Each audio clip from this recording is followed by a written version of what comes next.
ಹಲಸಿನ ಹಣ್ಣಿನ ಕಡುಬು ಸವಿಯಲು ಸಿದ್ಧವಾಗಿದೆ. ಮೊಳಕೆ ಬಂದದ್ದೆಲ್ಲ ಉಂಟಲ್ಲ ನೋಡಿ, ಮೊಳಕೆ ಬಂದಂತಹ ಇದನ್ನೆಲ್ಲ ನಾವು ಸಪ್ರೇಟ್ ಮಾಡಬೇಕು. ಸಿದ್ಧಾರ್ಥ ಒಂದು ಗುಡ್ ನ್ಯೂಸ್ ಹೇಳ್ತಾ ಇದ್ದಾನೆ. ಒಂದು LLR ಆಯ್ತಂತೆ ಸತತ.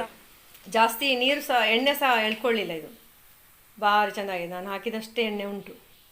ಕಡು ಕಡು ಕಡು ಕಡು ಎಲ್ಲಿಂದ ಅಂಗಡಿಯಿಂದ ತಂದದ ಪಡಿಲಿಕ್ಕೆ ಆಗ್ತದೆ. ಅದನ್ನು ನಾವು ಪಡೆದು ಎಂಜಾಯ್ ಮಾಡೋದೇ ಒಂದು ಸಕ್ಸಸ್ ಅಂತ ಹೇಳ್ಬೋದಲ್ಲ. ಅರ್ಥ ಆಯ್ತಾ? ನೀವು ಸಹ ಆಲೋಚನೆ ಮಾಡಿ, ಸಕ್ಸಸ್ಫುಲ್ ಲೈಫ್ ಅಂದರೆ ಎಂತ.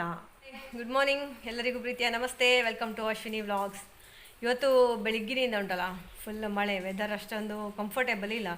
ಸೊ ಜಾಸ್ತಿ ನನಗೆ ಹೊರಗೆಲ್ಲ ಹೋಗಲಿಕ್ಕೆ ಎಲ್ಲ ಆಗಲಿಲ್ಲ. ಆಯ್ತಾ ಇದ್ದಂತಹ ಹೊತ್ತು ಬಂತು. ಸ್ವಾಮಿ ಮಹಾಗಣಪತಿ ಚಂದ ಬೆಂದಿರಲಿ ದೇವರೇ. ನಾವಂದರೆ ಲಾಸ್ಟಿಗೆ ಇಟ್ಟದನ್ನು ತೆಗೆದು ನೋಡಬೇಕು, ಆಗ ನಮಗೆ ಗೊತ್ತಾಗ್ತದೆ ಎಲ್ಲ ಬೆಂದಿದೆ ಅಂತ. ಎಲ್ಲ ನೋಡಬೇಕಂತ ಇಲ್ಲ.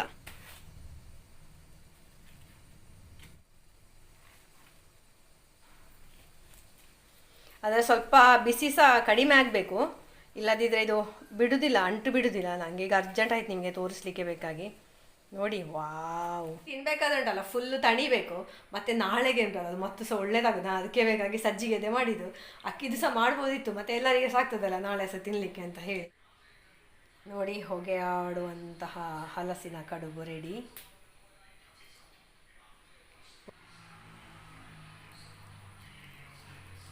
ಇದಕ್ಕೆ ತುಪ್ಪ, ಜೇನುತುಪ್ಪ ಮತ್ತು ಉಪ್ಪಿನಕಾಯಿ ಹಾಕಿ ತಿನ್ನಬೇಕು. ನೋಡಿ ಟೆಕ್ಸ್ಚರ್ ನೋಡಿ, ಒಳ್ಳೆ ಬಂದಿದೆಲ್ಲ. ಇದೊಂದು ಪೀಸ್ ನಾನು ಇಲ್ಲಿ ಹಸುಗಳ ಅಕ್ಕಚುಂಡು ಅದಕ್ಕೆ ಹಾಕ್ತೇನೆ. ಪೆತ್ತಾಳೇನು ಕೊಂಡೊತ್ತು ಕೊಳಿಯಾರ, ಇನ್ನು ರಚ್ಚೆ ಕೊಳಿಯಾರ. ಫಸ್ಟ್ ಬೈಟ್ ನಿಮಗೆ ಹಲಸಿನ ಹಣ್ಣಿದ್ದು. ಎಂತ ಇದ್ರೆ ಸಹ ನಿಮ್ಮ ಪ್ರೋತ್ಸಾಹದಲ್ಲಿ ಇಷ್ಟೆಲ್ಲ ಮಾಡಲಿಕ್ಕೆ ಆಗೋದು. ಇಲ್ಲದಿದ್ದರೆ ಜೀವನ ಒಂಥರ ನೀರಸವಾಗಿ ನಡೀತಾ ಇರ್ತದೆ.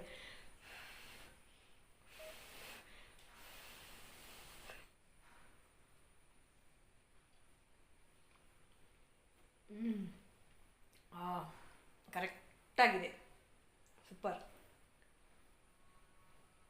ಸಜ್ಜಿಗೆ ಹಾಕಿ ಒಂದು ಟ್ರೈ ಮಾಡಿ. ಹಾಂ, ಹಲಸಿನ ಹಣ್ಣಿನ ಕಡುಬು ಸವಿಯಲು ಸಿದ್ಧವಾಗಿದೆ. ಅಂದರೆ ಬಿಸಿ ಕೂಡ ಇಲ್ಲ, ಫುಲ್ಲು ತಣಿದದ್ದು ಕೂಡ ಅಲ್ಲ, ಸೊ ಮೀಡಿಯಮಲ್ಲಿದೆ. ಇಲ್ಲಿ ಇವತ್ತು ತಿಂತಾ ಇದ್ದಾನೆ. ಎಂತಾಗಿದೆ? ಬೆಲ್ಲ ಕಡಿಮೆ ಆಗ್ತದೆ, ಅದಕ್ಕೆ ಮಿಕ್ಸ್ ಮಾಡ್ತೇವಲ್ಲ, ಮತ್ತೆ ಬೇಯುವಾಗ ಸಿಹಿ ಕಡಿಮೆ ಆಗ್ತದೆ. ಹಾಯ್ ಹಾಯ್ ಬಂಟೆ, ಬಂಟಿ ಬಂಟಿ ಗುಡ್ ಬಾಯ್.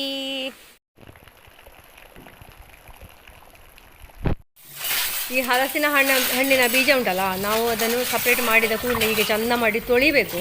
ಇಲ್ಲದಿದ್ದರೆ ಅದಕ್ಕೆ ನುಸಿ ಎಲ್ಲ ಬರ್ತದೆ, ಸಣ್ಣ ಸಣ್ಣ ನುಸಿ ಎಲ್ಲ. ಚಂದ ಮಾಡಿ ತೊಳೆದು ಒಂದೆರಡು ಸರ್ತಿ 2-3 ಸರ್ತಿ ಎಲ್ಲ ತೊಳೆದು ಅದರ ಹೊರಗಿನ ಚೀಲವನ್ನು ನಾವು ಸಪ್ರೇಟ್ ಮಾಡಬೇಕು. ಸಪ್ರೇಟ್ ಮಾಡಿದ ನಂತರ ಒಂದು ಪ್ಲಾಸ್ಟಿಕ್ ಅಥವಾ ಇದು ನನ್ನಲ್ಲಿ ತಡಪೆ ಉಂಟು, ನಾನು ತಡಪೆಗೆ ಒಂದು ಬಟ್ಟೆ ಹಾಕಿದ್ದೇನೆ. ಅಥವಾ ಯಾವುದಾದ್ರೂ ಒಂದು ಪ್ಲಾಸ್ಟಿಕ್ ಯಾವುದಕ್ಕಾದ್ರೂ ಒಂದು ಬಟ್ಟೆ ಹಾಕಿ ಆ ಬಟ್ಟೆಯಲ್ಲಿ ಹೀಗೆ ಹರಡಬೇಕಾಯ್ತಾ.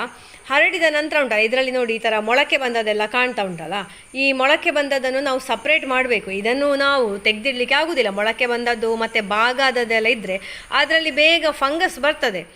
ಹಾಗಾಗಿ ಅದು ಉಳ್ದದನ್ನು ಕೂಡ ಎಲ್ಲ ಹಾಳು ಮಾಡ್ತದೆ. ಅದಕ್ಕೆ ಅದನ್ನೆಲ್ಲ ನಾವು ಸಪ್ರೇಟ್ ಮಾಡಿ ಇಡಬೇಕು.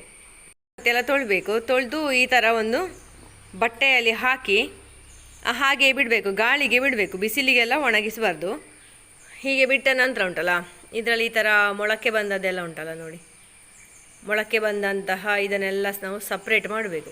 ಇದನ್ನು ನಾವು ಜಾಸ್ತಿ ದಿನಗಳ ಕಾಲ ಪ್ರಿಸರ್ವ್ ಮಾಡಲಿಕ್ಕೆ ಆಗೋದಿಲ್ಲ, ಹಾಳಾಗ್ತದೆ ಇದು.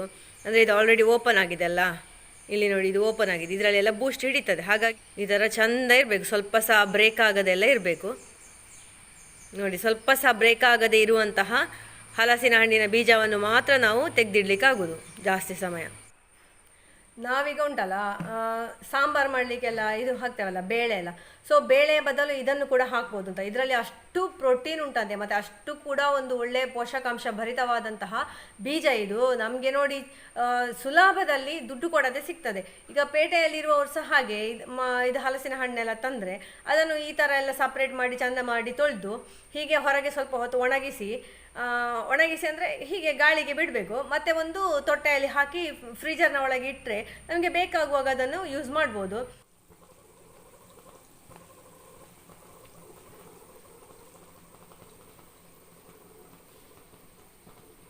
ಇವತ್ತು ಬೆಳಿಗ್ಗೆ ನಮಗೆ ನೋಡಿ ಹಲಸಿನ ಮುಳ್ಕ ಆಗ್ತಾ ಉಂಟು ಇಲ್ಲಿ, ಮತ್ತು ಇಲ್ಲಿ ನೀರು ದೋಸೆ ಕೂಡ ಉಂಟು ನೋಡಿ. ಇದು 2 ಸರ್ತಿ ಕಾಯಿಸಿ ತೆಗೆದದು, ಅಂದರೆ ಇದು ನಮ್ಮ ಬಾಣಲೆ ಸಣ್ಣದಲ್ಲ. ಹಲಸಿನ ಗಟ್ಟಿ ಇವತ್ತು ಸಹ ಬೆಳಿಗ್ಗೆ ಮಾಡಿದ್ದೇನೆ. ಇದು ಬಂಟಿಗೆ ತುಂಬ ದಿವಸದ ನಂತರ ಉಂಟಲ್ಲ, ಇವತ್ತು ನಾನು ಕುಚಲಕ್ಕಿದ ಅನ್ನ ಇಡಲಿಕ್ಕೆ ಹೊರಟಿದ್ದೇನೆ. ಅದು ಮೊನ್ನೆ ನಮಗೆ ಅಡಿಕೆಗೆ ಮದ್ದು ಬಿಡಲಿಕ್ಕೆಲ್ಲ ಬಂದಿದ್ರಲ್ಲ, ಸೊ ಅವರಿಗೆ ಅಂತ ಹೇಳಿ ತಗೊಂಡು ಬಂದದ್ದು. ಮತ್ತು ಅವರು ನಮಗೆ ಬೆಳ್ತಿಗೆ ಆಗ್ಬೋದು ಅಂತ ಹೇಳಿದರು, ಹಾಗೆ ನಾನು ಬೆಳ್ತಿಗೆ ಮಾಡಿದೆ.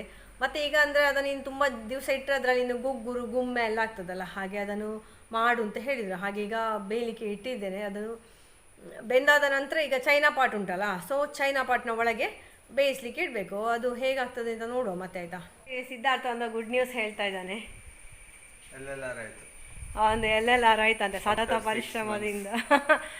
ಅವ ಮೊನ್ನೆ ಆನ್ಲೈನಲ್ಲಿ ಆಗೋದಿಲ್ಲ ಅಂತೇಳಿ RTO ಆಫೀಸಿಗೆ ಹೋದ. ಅಲ್ಲಿ ಹೋಗಿ ಅವರು ಎಂಥದ್ದು ಹೇಳಿದ್ರಂತೆ, ಮತ್ತೆ ಪುನಃ ಅವರೇ ಹೇಳಿದ್ರಂತೆ ಆನ್ಲೈನಲ್ಲಿ ಅದನ್ನೇ ಕಂಟಿನ್ಯೂ ಮಾಡಿ ಅಂತ ಹೇಳಿ. ಹಾಗೆ ನೋಡಿ, ಡ್ರೈವಿಂಗ್ ಇವನು ಕಲೀಲಿಕ್ಕೆ ಎಷ್ಟನೇ ಕ್ಲಾಸಲ್ಲಿ, 10ನೇ ಕ್ಲಾಸಲ್ಲಿ ಕಲ್ತಿದ್ದಾನೆ. ಹಾಂ 10ನೇ ಕ್ಲಾಸಿಗಿಂತ ಸಹ ಮುಂಚೆ ಕಲ್ತಾಗಿದ್ದಾನೆ. ಅದು ಹೈಸ್ಕೂಲು, ಅದೇ 10ನೇ ಕ್ಲಾಸ್ನ ಮೊದಲೇ ಇತ್ತ. ಹಾಂ ಹಾಂ ಹೌದೌದು. ಹಾಗಾದ್ರೆ ಒಂದು 6th ಸ್ಟ್ಯಾಂಡರ್ಡಲ್ಲಿಯೇ ಕಲ್ತಿದೀಯಾ ಅಂತ ನೀನು. ಹಾಂ ಇದು ಚೈನಾ ಪಾಟಲ್ಲಿ ನಾವು ಗಂಜಿ ಬೇಯಿಸ್ಬೇಕಾದ್ರೆ ಉಂಟಲ್ಲ, ಫಸ್ಟಿಗೆ ಒಂದು ಅರ್ಧ ಗಂಟೆ ನಾವು ಗ್ಯಾಸಲ್ಲಿ ಇಟ್ಟು ಸರಿ ಕುದಿ ಬರಿಸಬೇಕು. ಅದರ ನಂತರ ಈ ಚೈನಾ ಪಾಟಲ್ಲಿ ಇಟ್ಟು 2.5 ಗಂಟೆ ಅದರ ಒಳಗೆ ಅದು ಬೇಯಬೇಕಂತೆ. ಸೊ 2.5 ಗಂಟೆಗಳವರೆಗೆ ಅದನ್ನು ಮುಚ್ಚಳ ತೆಗಿಬಾರ್ದು. ಇಲ್ಲಿ ನೋಡಿ ಹಲಸಿನ ಹಣ್ಣಿನ ಅಪ್ಪ ಆಗ್ತಾ ಉಂಟು, ಅಪ್ಪ ಗಾರಿಗೆ.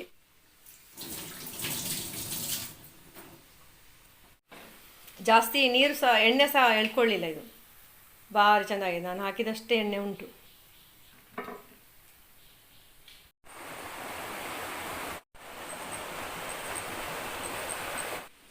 ಹಾಯ್, ಇವತ್ತು ನೋಡಿ ಬಲ್ಲೆ ತೆಗೆದು ಹಾಕಿದ್ದು, ತೋಟದ ಬಲ್ಲೆ. ಇವನ ಹೊಟ್ಟೆ ಸಹ ತುಂಬಲಿಲ್ಲ ಇವತ್ತು ಬೆಳಿಗ್ಗೆ ಪಾಪ. ಮಧ್ಯಾಹ್ನದ ಹೊತ್ತು ಹುಲ್ಲೆಲ್ಲ ತಿಂತಾ ಇದ್ದಾರೆ ನೋಡಿ. ಇವತ್ತು ಸೊಪ್ಪು ತಂದಿದ್ದಾರೆ ಬೆಳಿಗ್ಗೆ. ಬಂಟಿ ಬಿಸ್ಕೆಟ್ ಡಬ್ಬಿ ಕೊಡು ಕೊಡು ಕೊಡು, ಗುಡ್ ಬಾಯ್. ಕೊಡು ಕೊಡು ಕೊಡು ಕೊಡು. ಎಲ್ಲಿಂದ, ಅಂಗಡಿಯಿಂದ ತಂದದ? ಹಾಂ ಎಲ್ಲಿಂದ? ಹಾಂ ಇವನ ಹತ್ರ ಇನ್ನು ಹಣ ಕೊಟ್ಟು ಬಿಟ್ಟರೆ ಆಯ್ತು, ಎಲ್ಲ ತಗೊಂಡು ಬರ್ತಾನೆ ಇವನೇ ಅಂಗಡಿಯಿಂದ. ಸೀತಾ ಅದನ್ನು ತೂತು ಮಾಡಿ ಹಾಕುವ ಮತ್ತೆ. ಕೇಳು ಸುಗ, ಹಾಂ ಕೊಡ್ಲಿಕ್ಕೆ ಹಾಂ ಕೊಡು ಕೊಡು ಕೊಡು, ಗುಡ್ ಬಾಯ್. ನಾ ಪರಂದು ಕೊಡ್ಪ ಕೊಡು. ರೌಂಡ್ ಹೋಗ್ಬೇಕು ತಾರೆ ತಿರ್ಗುಣು.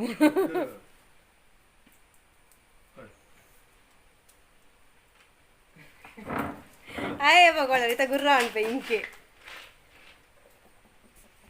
5 ನಿಮಿಷ ಸತತ.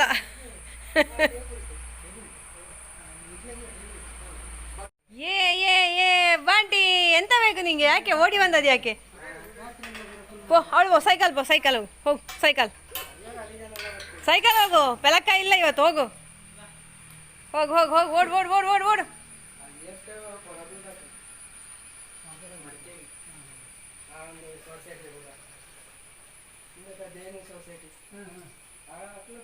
ನಾವು ಪಿಕಪ್ಪಲ್ಲಿ ಹೋಗಿದ್ದೇವಲ್ಲ, ಆಗದೊಂದು ಇನ್ಸಿಡೆಂಟ್ ನೆನಪಾಯ್ತು ನನಗೆ. ಸೊ ಅದು ತುಂಬ ಇಂಟ್ರೆಸ್ಟಿಂಗ್, ತುಂಬ ಕ್ಯೂಟ್ ಫೀಲಿಂಗ್. ಅದನ್ನು ನಿಮ್ಮ ಜೊತೆಗೆ ಶೇರ್ ಮಾಡುವ ಅಂತ ಹೇಳಿ.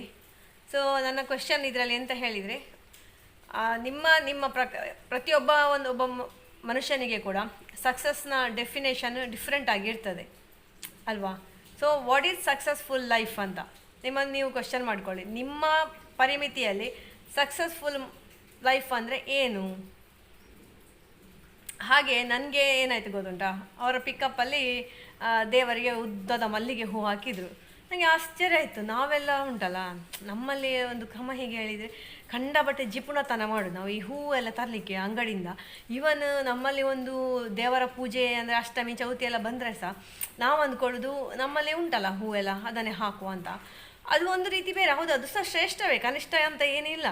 ಆದರೆ ಆ ಹೂವಿನ ಪರಿಮಳಕ್ಕೆ ಮನಸೋತು ಅವರಿಗೆ ಅದನ್ನು ನಾವು ಕೊಂಡುಕೊಳ್ಳುವ ಒಂದು ಸ್ವಾತಂತ್ರ್ಯ ಉಂಟಲ್ಲ, ಅರ್ಥ ಆಯ್ತಾ ನಿಮಗೆ?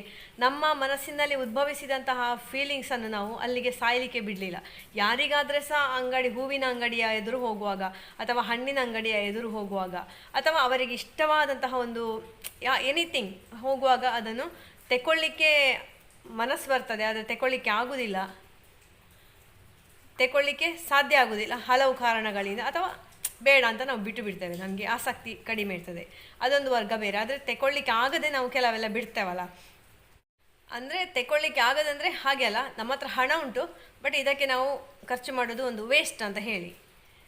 ಸೊ ಕೆಲವೊಂದು ಸತಿ ಉಂಟಲ್ಲ, ಈ ಸಣ್ಣ ಸಣ್ಣ ನಮ್ಮ ಕೆಲಸಗಳು ಕೂಡ ನಮ್ಮ ಮನಸ್ಸಿಗೆ, ನಮ್ಮ ಮನೆಯವರ ಮನಸ್ಸಿಗೆ ಒಂದು ಸಂತೋಷ ಕೊಡ್ತದೆ.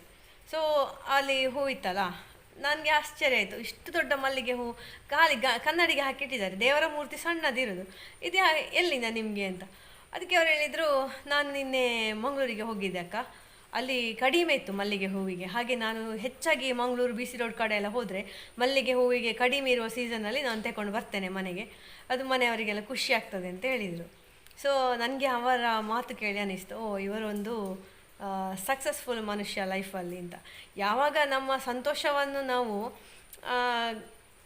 ಗಳಿಸಲಿಕ್ಕೆ ನಮಗೆ ಯಾವುದೇ ಕೊರತೆ ಇರುವುದಿಲ್ಲ ಅಂತ ಅನಿಸ್ತದೆ ನೋಡಿ, ಅಂದರೆ ನಮಗೆ ಸಾಧ್ಯ ಆಗ್ತದೆ, ಮನಪೂರ್ವಕವಾಗಿ ಅದನ್ನು ನಾವು ಪಡಿತೇವೆ ನೋಡಿ, ಅದೇ ಸಕ್ಸಸ್ಫುಲ್ ಲೈಫ್ ಅಂತ ನನ್ನ ಅನಿಸಿಕೆ.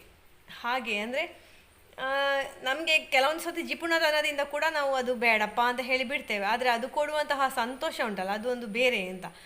ಮನೆಗೆ ತರುವಾಗ ಮನೆಯವರಿಗೆ ಖುಷಿ ಆಗ್ತದೆ, ಅದರ ಪರಿಮಳ ನಮ್ಮ ಸುತ್ತಮುತ್ತ ಹರಡುವಾಗ ಅದರಿಂದ ಖುಷಿ ಆಗ್ತದೆ. ಸೊ ಸಕ್ಸಸ್ಫುಲ್ ಲೈಫ್ ಅಂದರೆ ಅದು ಫ್ರೀಡಮ್ ಆಫ್ ಎಂತ, ನಮಗೆ ಬೇಕಾದದನ್ನು ಪಡೆಯುವಂತಹ ಫ್ರೀಡಮ್, ಬೇಕಾದದನ್ನು ಬೇಕಾದ ಹೊತ್ತಿಗೆ ನಾವು ಪಡೆಯುವಂತಹ ಫ್ರೀಡಮ್ಮೇ ಸಕ್ಸಸ್. ಅದು ದೊಡ್ಡದಾಗಿರಲಿ ಸಣ್ಣದಾಗಿರಲಿ, ಅದು ಸಕ್ಸಸ್ಫುಲ್ ಹ್ಯಾಪಿ ಲೈಫ್ ಅಂತ ನನ್ನ ಡೆಫಿನೇಷನ್. ಹಾಗೆ ಮಲ್ಲಿಗೆ ಹೂವಿನ ಒಂದು ಆ ಇನ್ಸಿಡೆಂಟ್ ನೋಡಿ ನನ್ನ ಮನಸ್ಸು ಕೂಡ ತುಂಬ ಖುಷಿಯಾಯಿತು. ಸಣ್ಣ ಸಣ್ಣ ವಿಷಯಗಳಲ್ಲಿ ಕೂಡ ನಮ್ಮ ಲೈಫಿನ ಸಕ್ಸಸ್ಸನ್ನು ನಾವು ಮೆಷರ್ ಮಾಡಲಿಕ್ಕೆ ಆಗ್ತದಲ್ಲ ಅಂತ ಹೇಳಿ ಅಲ್ಲ. ನೋಡಿ ನಮಗೆ ನಾವು ಇರುವಂತಹ ಸ್ಟೇಜಲ್ಲಿ, ಈಗ ನಾವೊಂದು ಮಿಡ್ಲ್ ಕ್ಲಾಸ್ ಪೀಪಲ್ ಅಂತ ಹೇಳಿದರೆ ನಾವು ವಜ್ರಕ್ಕೆ ಆಸೆ ಪಡಬಾರ್ದು. ನಮ್ಮ ಸುತ್ತಮುತ್ತ ನಮಗೆ ಯಾವುದು ಅವಶ್ಯಕವಾಗಿ ಬೇಕು, ಯಾವುದು ನಮಗೆ ಪಡಿಲಿಕ್ಕೆ ಆಗ್ತದೆ, ಅದನ್ನು ನಾವು ಪಡೆದು ಎಂಜಾಯ್ ಮಾಡೋದೇ ಒಂದು ಸಕ್ಸಸ್ ಅಂತ ಹೇಳ್ಬೋದಲ್ಲ. ಅಂತ ಹೇಳಿ ನಾವು ವಜ್ರಕ್ಕೆ ಕನಸು ಇಟ್ಕೊಳ್ಬಾರ್ದು ಅಂತ ಏನಿಲ್ಲ. ನಾವು ನನಗೆ ಸಹ ಒಂದು ದಿವಸ ವಜ್ರದ ಬೆಂಡಲ್ ಇಡಬೇಕು, ವಜ್ರದ ಉಂಗುರ ಇಡಬೇಕು, ಬಟ್ ನನ್ನ ಪ್ರೆಸೆಂಟ್ ಸಿಚುವೇಶನಿಗೆ ಅದು ಅಗತ್ಯ ಉಂಟಾ? ಇಲ್ಲ. ನನ್ನ ಪ್ರೆಸೆಂಟ್ ಸಿಚುವೇಶನಿಗೆ ನನಗೆ ಯಾವುದು ಅಗತ್ಯ ಉಂಟು ಅದನ್ನು ನಾನು ಕೊಳ್ಳಲು, ಅದನ್ನು ಕೊಂಡು ಅನುಭವಿಸಲು ನಾನು ಅರ್ಹನಾಗಿದ್ದರೆ ಅದು ನನ್ನ ಜೀವನದ ಸಕ್ಸಸ್. ನನ್ನಿಂದಾಗಿ ನನ್ನ ಪರಿವಾರ ಸಂಪೂರ್ಣವಾಗಿ ಸಂತೋಷದಲ್ಲಿ ಉಂಟು ಅಂತ ಹೇಳಿದರೆ ಅದು ನನ್ನ ಜೀವನದ ಸಕ್ಸಸ್ ಅಲ್ಲ. ನೋಡಿ ಗುಡುಗು ಬರ್ತಾ ಉಂಟು. ಅಂದರೆ ಎಂತ ಗೊತ್ತುಂಟಾ, ಎಲ್ಲರ ಡೆಫಿನೇಷನ್ ಒಂದೇ ಥರ ಇರಬೇಕಂತ ಇಲ್ಲ, ಬಟ್ ನಿಜವಾಗಿ ಸಕ್ಸಸ್ಫುಲ್ ಹ್ಯಾಪಿ ಲೈಫ್ ಅಂತ ಹೇಳಿದರೆ ನಾವು ಒಂದು ಫ್ರೀಡಮ್, ನಾನು ಅದೇ ಹೇಳೋದು, ನನ್ನ ಮಗ ಸಹ ಅದೇ ಹೇಳೋದು, ಅವನ ಡೆಫಿನೇಷನ್ ಕೂಡ ಅದೇ, ಸಕ್ಸಸ್ಫುಲ್ ಲೈಫ್ ಅಂದರೆ ಫ್ರೀಡಮ್ ಅಂತೆ. ನನಗೆ ಫಸ್ಟಿಗೆ ಸಕ್ಸಸ್ಫುಲ್ ಲೈಫ್ ಅಂದರೆ ಎಂತ ಅಂತ ಕೇಳುವಾಗ, ನನ್ನ ಮನಸ್ಸಿಗೆ ಕೇಳುವಾಗ ನನಗೆ ಡೆಫಿನೇಷನ್ನೇ ಸಿಗಲಿಲ್ಲ ಆಯಿತಾ, ಡಿಫೈನ್ ಮಾಡಲಿಕ್ಕೆ ಆಗಲಿಲ್ಲ. ಹೌದಲ್ಲ, ಸಕ್ಸಸ್ಫುಲ್ ಲೈಫ್ ಅಂದರೆ ಎಂತ ಎಂತ ಎಂತ ಅಂತ ನನ್ನ ಮಗನ ಹತ್ರ ಕೇಳಿದ, ಅವನು ಫ್ರೀಡಮ್ ಅಂತ ಹೇಳಿದ. ಅರ್ಥ ಆಯ್ತಾ? ನೀವು ಸಹ ಆಲೋಚನೆ ಮಾಡಿ, ಸಕ್ಸಸ್ಫುಲ್ ಲೈಫ್ ಅಂದರೆ ಎಂತ, ನಿಮಗೆ ಉತ್ತರ ಸಿಗ್ತದ ಅಂತ ನೋಡಿ. ನನಗೆ ಅವನು ಹೇಳಿದ್ದು ನನಗೆ ಆವಾಗ ಅರ್ಥ ಆಗಲಿಲ್ಲ. ಮತ್ತು ನಾನು ಹೀಗೆ ಯೂಟ್ಯೂಬಲ್ಲೆಲ್ಲ ನೋಡುವಾಗ, ವೀಡಿಯೋಸ್ ಎಲ್ಲ ನೋಡುವಾಗ ಅದರಲ್ಲಿ ಸೇಮ್ ಇವ ಹೇಳಿದ ಪಾಯಿಂಟ್ ಒಬ್ಬರು ಹೇಳಿದರು, ಸಕ್ಸಸ್ಫುಲ್ ಲೈಫ್ ಅಂತ ಹೇಳಿದರೆ ಫ್ರೀಡಮ್. ನಮಗೆ ಬೇಕಾದುದನ್ನು ಬೇಕಾದ ಟೈಮಲ್ಲಿ ಗಳಿಸಿಕೊಂಡು ನಾವು ಸಂತೋಷವಾಗಿ ಜೀವನ ಮಾಡೋದೇ ಸಕ್ಸಸ್ಫುಲ್ ಲೈಫ್ ಅಂತ. ಹಾಗೆ ನನ್ನ ಫೀಲಿಂಗ್ಸ್, ನನ್ನ ಭಾವನೆಗಳು ತಪ್ಪಿರ್ಬೋದು. ಸೊ ನೀವು ಸಹ ನೋಡಿ ಹೇಗೆ ಅಂತ ಹೇಳಿ, ಎಲ್ಲರಿಗೆ ಸಹ ಅದು ಸೂಟ್ ಆಗ್ತದೆ ಎಲ್ಲ ಸಂದರ್ಭಗಳಲ್ಲಿ ಕೂಡ ಅಂತ ಹೇಳಲಿಕ್ಕಾಗೋದಿಲ್ಲ. ಹಾಗೆ ಇವತ್ತಿನ ಈ ವಿಡಿಯೋ ನಿಮಗೆಲ್ಲ ಇಷ್ಟ ಆಗಿದೆ ಅಂತ ಅಂದ್ಕೊಂಡಿದ್ದೇನೆ. ಸೊ ಲೈಕ್ ಮಾಡಿ, ಶೇರ್ ಮಾಡಿ, ಹಾಗೆ ಕಾಮೆಂಟ್ ಮಾಡಿ. ಫಸ್ಟ್ ಟೈಮ್ ನೋಡೋರಾಗಿದ್ದರೆ ಸಬ್ಸ್ಕ್ರೈಬ್ ಮಾಡಲಿಕ್ಕೆ ಮರಿಬೇಡಿ. Thank you for watching. Take care. Bye bye. Stay happy, healthy and fit. ಜೈ ಶ್ರೀರಾಮ್.